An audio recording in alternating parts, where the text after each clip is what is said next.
Salut à tous, c'est BizBiz. Alors aujourd'hui l'épisode 638 du Zappy Match. Comme d'habitude je vous mets des images de foot d'actualité ou des images anciennes, on en parle un peu et c'est parti. Donc tout d'abord n'hésitez pas à installer l'application OneFootball pour suivre toute l'actualité du foot. Les liens sont en description. Donc nous on va commencer avec la soirée de Ligue des Champions hier et on va revenir sur le match entre le Shakhtar et l'Olympique Lyonnais. Donc déjà cette nuit je vous ai sorti un grand débrief et c'est s'est clôturé sur un match nul un partout. C'était le prono que j'avais dit hier en fin de Zappy Match. J'avais vu juste, on peut voir. Donc voilà, Lyon est parti bien sûr chercher ce point du match nul. Ils auraient pu mériter beaucoup mieux. Voilà, Lyon, s'ils auraient été, on peut dire, plus tueurs devant le but, parce qu'ils ont eu énormément quand même d'occasions. Mais voilà, ils n'ont pas réussi à marquer plus d'un but. Mais bon, le principal, c'était la qualification. Donc ils finissent quand même deuxième du groupe. On en parlera un petit peu après. Donc l'objectif est atteint pour les Lyonnais. Ensuite, on continue avec l'homme du match hier. Donc c'est Nabil Fekir, cette saison en Ligue des Champions. Donc 5 matchs, 3 buts, 2 passes décisives. Donc vraiment des stats très propres pour Nabil Fekir. Et c'est lui quand même qui donne la qualification pour l'Olympique Lyonnais pour rejoindre les huitièmes de finale. Parce qu'ils perdaient 1-0 Lyon, et tant qu'ils perdaient, mais ils étaient éliminés, et grâce à ce but magnifique, enroulé en pleine lucarne, donc voilà, c'est Nabil Fekir qui donne la qualif une fois de plus pour Lyon. Et pour finir avec lui, le seul point noir de la soirée, c'est qu'il sera suspendu pour le huitième de finale aller de la Champions League pour accumulation de cartons, donc il a pris un carton jaune, donc s'il en prenait un hier, il louperait le huitième de finale aller qui se déroulera au Parc OL, vu que Lyon a terminé deuxième du groupe, donc ils se déplaceront pour le match retour. Ensuite on continue avec l'Olympique Lyonnais, donc un parcours très lucratif.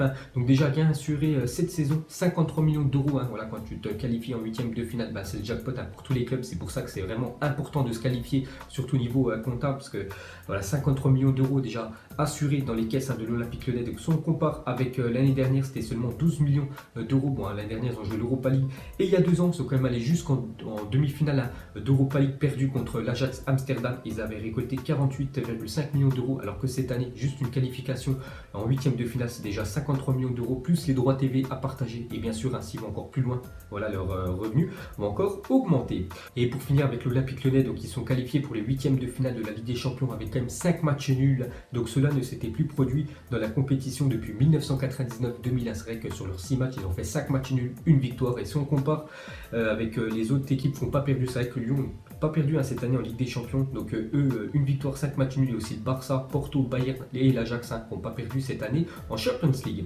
Ensuite, officiel, Manchester City premier et Lyon joueront les huitièmes de finale. Le Shakhtar est reversé en Europa League. Donc voilà le classement complet de ce groupe F, le groupe bien sûr de l'Olympique Lyonnais.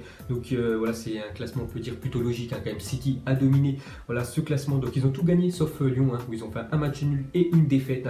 Donc le Shakhtar 3e et Hoffenheim à la dernière position. Ensuite, on clôture cette page Olympique Lyonnais. On va parler d'une équipe hier qui a pris une sacrée correction à domicile. Donc c'est le Real Madrid qui sont inclinés quand même 3-0 à domicile contre le CSKA Moscou. Donc que c'est cruel pour Moscou qui fait un énorme résultat sur la pelouse du Real Madrid et qui sort de toute compétition européenne. C'est vrai que cette année, le CSKA Moscou, 2 victoires en Ligue des Champions. C'est les deux quand même contre le Real Madrid, la plus grosse équipe du groupe. Et il termine quand même 4e du groupe derrière Victoria Plzen qui s'est imposé hier contre l'AS Roma. Ensuite, pour revenir sur le Real Madrid, donc a concédé hier soir sa plus large défaite de son histoire en compétition européenne à domicile. Donc ils n'avaient jamais perdu 3-0 à domicile. Le Real Madrid, c'est la première fois de leur histoire que cela arrive. Et la dernière fois que le Real Madrid s'était incliné par 3 buts d'écart en Coupe d'Europe, c'était au Stade Gerland face à l'Olympique Lyonnais en 2005. Donc c'est vraiment très rare qu'ils se prennent des humiliations, le Real Madrid. Et hier, ils en ont pris une à domicile. Ensuite, pour continuer avec cette soirée de Ligue des Champions, jetez un petit coup d'œil à tous les autres résultats de cette soirée. Donc on peut voir qu'il y a eu quelques surprises quand même. Déjà une défaite de la Juventus en Suisse au Youth Boy de Berne. Donc voilà, ils sont inclinés. La Juventus, donc c'est Waro, le buteur français qui a marqué un doublé. On peut voir que Manchester United, eux aussi, sont inclinés 2-1 à Valence. Sinon, un autre résultat, on peut voir que l'Ajax, dans un match vraiment incroyable, a fait 3 partout contre le Bayern. Ensuite, regardez les classements complets des groupes E, F, G, H à l'issue de cette dernière journée des phases de poule en Ligue des Champions. Donc dans le groupe E, c'est le Bayern qui finit premier. Donc vu qu'hier, c'était, on peut dire, la finale du groupe qui allait terminer premier. Donc vu qu'il y a eu match nul, le Bayern premier, Ajax deuxième, on peut voir Benfica reversé en Europa League. Ensuite, le groupe F, c'est le groupe de Lyon, on a déjà parlé. Le groupe G, le Real Madrid, c'était sûr qu'ils terminaient premier, même s'ils perdaient. Donc ils ont perdu, mais bon, ils terminent quand même devant l'AS Roma et Victoria Plzen, troisième. Donc CSKA Moscou dernier. Pourtant, voilà, ils ont gagné leurs 2 matchs contre le Real Madrid, c'est quand même incroyable. Et le groupe H, c'est la Juventus et Manchester qui est en 8e. Ensuite, regardez les prochains rendez-vous en Ligue des Champions, parce que maintenant c'est fini en 2018, il n'y a plus de Ligue des Champions. Juste lundi les gars à 12h, voilà, il y aura le tirage au sort des huitièmes de finale donc je vous ferai certainement une vidéo spéciale dessus, on en parlera de tout ça en compagnie de mon frère. Donc les matchs auront lieu les 12, 13 et 19-20 février 2019, donc voilà, dans quasiment 2 mois, donc on aura le temps bien sûr d'en reparler, et les matchs retour au mois de mars. Ensuite, regardez les probabilités de chaque club pour le tirage au sort de lundi prochain. Donc déjà quelques infos à chaque fois sur les huitièmes de finale de chaque saison en Ligue des Champions. Donc deux clubs d'un même pays ne peuvent pas se rencontrer, donc il n'y aura pas de Real contre le Barça, voilà, ou Real contre l'Atlético, voilà, c'est interdit bien sûr. La même chose pour PSG Lyon, ils ne peuvent pas se rencontrer dès les huitièmes. Et sinon on peut voir que les équipes qui ont déjà joué dans le même groupe ne peuvent pas non plus se rencontrer, donc il n'y aura pas de PSG Liverpool, c'est interdit vu qu'ils sont bien sûr rencontrés en phase de groupe. Donc on peut voir les probabilités, donc pour le PSG en fait ce serait l'Atlético, donc il y a le plus de pourcentage de rencontrer, et pour l'Olympique Lyonnais ce serait le Borussia Dortmund. Donc voilà les gars, peut-être deux énormes affiches, donc peut-être PSG Atlético et Lyon Dortmund, mais bon ça sera officiel bien sûr lundi prochain lors du tirage au sort. Ensuite regardez les reversés en Europa League, donc il y aura Valence, Inter, Naples, Benfica, Bruges, Galatasaray, le Shakhtar et Pilsen, donc voilà, ces 8 équipes là disputeront les 16e de finale début février. Et pour finir avec le bilan des clubs français en Ligue des Champions cette année, donc on a déjà parlé du Paris Saint-Germain et de l'Olympique Lyonnais, donc bilan plutôt satisfaisant vu que les deux atteignent les 8e de finale. On va terminer avec l'AS Monaco, donc lors de ses 14 derniers matchs de Champions League, c'est quand même 0 victoire, 2 matchs nuls, 12 défaites, donc leur dernière victoire c'était contre le Borussia Dortmund il y a 2 ans, un quart de finale, sinon c'est souvent défaite ou match nul, donc vraiment Monaco, voilà. Donc l'année prochaine ils joueront pas la Ligue des Champions, et c'est très bien parce que voilà, ils ont vendu tous leurs meilleurs joueurs et c'est vraiment compliqué ces dernières années sur la scène européenne. Ensuite, regardez les meilleurs passeurs cette saison en Ligue des Champions après les matchs de poule. Donc c'est Riyad Mahrez, Kylian Mbappé et Memphis Depay. Donc on peut voir quand même 2 joueurs de Ligue 1, voilà, meilleurs passeurs de la Ligue des Champions. Donc ces 3 joueurs-là ont fait 4 passes D cette année. Ensuite, regardez cette fois-ci les meilleurs buteurs cette saison en Ligue des Champions. Donc le premier en 6 matchs, c'est quand même Robert Lewandowski qui a quand même marqué 8 buts en 6 matchs. Il a marqué un doublé hier contre l'Ajax Amsterdam. Deuxième, Lionel Messi. Et troisième, il y a beaucoup de joueurs, dont Neymar et dont aussi Edin Dzeko, l'attaquant de l'AS Roma. Ensuite, on va parler d'un joueur, c'est vrai que saison plutôt moyenne quand même cette année en Ligue des Champions. C'est pourtant le meilleur buteur de l'histoire de la Ligue des Champions, bien sûr, c'est Cristiano Ronaldo. Donc pour la première fois depuis 2008-2009, Cristiano Ronaldo n'a marqué qu'un seul but en phase de groupe de Ligue des Champions. Donc on sait que chaque année, il termine avec plus de 10 buts voilà, en Ligue des Champions. Sur la saison bien sûr, et cette année seulement un but après 6 matchs, plutôt moyen, mais bon, c'est que Ronaldo se réveille souvent quand c'est vraiment les matchs décisifs. Ensuite on clôture cette page Ligue des Champions et on va parler de l'Europa League, car aujourd'hui il y a quelques matchs. Donc déjà on va regarder surtout le programme du jour pour les clubs français. Donc déjà 18h55, il y a Marseille-Limassol, Marseille déjà éliminé, c'est pour ça on va pas trop en parler, mais sinon dans le même temps il y a Rennes contre Astana. Ça c'est un match important parce que Rennes, s'il s'impose contre Astana, il serait qualifié pour les 16e de finale de l'Europa League, donc c'est très bien pour le Stade Rennais. Et à 21h ce soir, il y a Copenhague contre Bordeaux. Donc Bordeaux peut aussi se qualifier, mais ils doivent déjà s'imposer à Copenhague, et en espérant, je crois, une victoire du Zénith dans l'autre match. Donc on verra ce soir ce que ça donnera. Ensuite, on revient sur le match de l'Olympique de Marseille ce soir. Donc le stade Vélodrome sonnera très creux ce soir. Entre 5000 et 10 000 supporters sont attendus pour le match d'Europa League. Donc il n'y aura quasiment personne dans le stade ce soir. Bon, après c'est vrai, donc c'est un match sans importance. En plus, ils sont derniers du groupe et ils jouent contre une toute petite équipe, en espérant quand même une victoire de l'OM.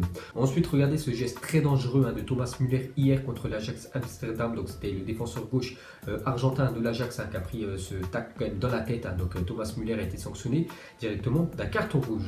Ensuite, âgé de 14 ans et 10 mois, Shodar Shortir est devenu aujourd'hui le plus jeune joueur de l'histoire de la Youth League en entrant en jeu avec Manchester United. Donc c'était le match entre Valence et Manchester United, et ce très jeune joueur, parce qu'il a seulement 14 ans, il a déjà disputé son premier match de Ligue des Champions de Youth League. Donc c'est la Ligue des Champions junior de moins de 19 ans, pas à 14 ans, il a déjà rentré en cours de jeu. Ensuite, on revient en Ligue 1 et pour l'instant 3 matchs prévus ce week-end sont reportés. Donc il y a Nantes-Montpellier, Nice, Saint-Etienne et Caen-Toulouse. Donc pour l'instant ces 3 matchs c'est officiel, ils sont reportés à une date ultérieure, certainement après la trêve de Noël. Pourquoi on laisse se reporter? À cause, encore une fois de plus, du mouvement des Gilets jaunes. Ensuite, officiel, Raheem Sterling a été élu joueur du mois de novembre en première ligue. Donc dernier coup, je vous ai montré les 7 joueurs qui pouvaient prétendre à remporter ce trophée du meilleur joueur de première ligue pour le mois de novembre. Donc il y avait Sterling, je crois, il y avait Sané, un autre joueur de Manchester City, il y avait un Français, Moussa Sissoko, un autre Français aussi, Lucas Digne. Donc c'est Sterling qui a remporté cette récompense. Ensuite, pour continuer avec lui, regardez ses stats pour le mois de novembre. Donc donc 3 matchs avec Manchester City en championnat, hein, bien sûr. Donc 3 buts, 3 passes D, hein, donc c'est plutôt mérité quand même pour lui. Et pour finir avec lui, regardez cette magnifique carte que vous pouvez débloquer, hein, sur le mode de FIFA Ultimate Team, hein, donc sur le jeu FIFA 19, donc vraiment une très belle carte, hein, bon, qui va valoir très cher.